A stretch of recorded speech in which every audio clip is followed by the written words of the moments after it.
Princess Diana people's princess হিসেবে যিনি ছিলেন বিশ্বজুড়ে ব্যাপক পরিচিত। 1997 সালের আগস্টে ফ্রান্সের প্যারিসে এক সড়ক দুর্ঘটনায় মৃত্যু হয় ব্রিটিশ সিংহাসনের সে সময়ের উত্তরাধিকারী প্রিন্স চার্লসের প্রথম স্ত্রী ডায়ানার।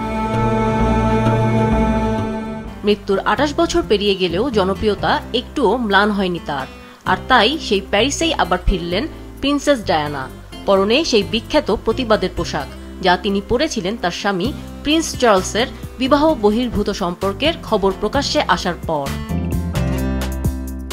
সম্প্রতি ফ্রান্সের গ্রেভা মোম জাদুঘর প্রিন্সেস ডায়ানার মূর্তি স্থাপন করেছে। লন্ডনের বিখ্যাত মাদাম তুসো জাদুঘরের মতোই প্যারিসের গ্রেভা জাদুঘরে আগে থেকেই ছিল বর্তমান রাজা চার্লস তৃতীয় ও প্রয়াত রানী দ্বিতীয় এলিজাবেথের মূর্তি। তবে এতদিন সেখানে ডায়ানার কোনো প্রতিকৃতি ছিল না। অবশেষে তাকে সম্মানিত করা হলো প্যারিসে। জাদুঘরটি মূলত 1996 সালে ডায়ানার একটি মোমের প্রতিকৃতি উন্মোচনের পরিকল্পনা করেছিল, এমনকি তার সাথে একটি সাক্ষাতের পরিকল্পনাও ছিল তাদের।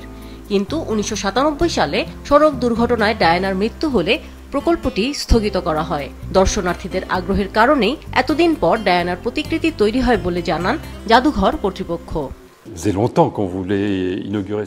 30 বছর পর তাকে ডিসপ্লেতে রাখা আবশ্যক হয়ে উঠেছিল, কারণ আমাদের দর্শনার্থীরা এর জন্য বারবার আমাদের কাছে জানতে চেয়েছে।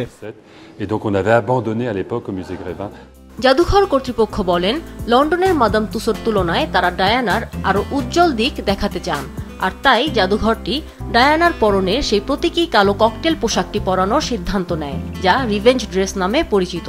1994 সালে বিবাহ বিচ্ছেদ নিয়ে তুমুল আলোড়নের সময় এক সাক্ষাৎকারে প্রিন্স চার্লস স্বীকার করেছিলেন তিনি ডায়ানার প্রতি বিশ্বস্ত ছিলেন না।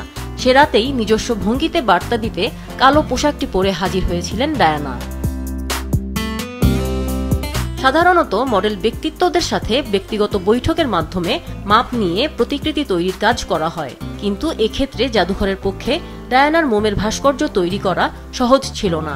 কর্মীদের কেবল ছবির ওপর ভিত্তি করে কাজটি করতে হয়েছে, আর ডায়ানার মতো প্রায় একই আকারের একজন মডেলকে ডেকে মূর্তিটি তৈরি করতে 1 বছরেরও বেশি সময় লেগেছে। আমিনা লুসি, মাছরাঙ্গা নিউজ ডেস্ক।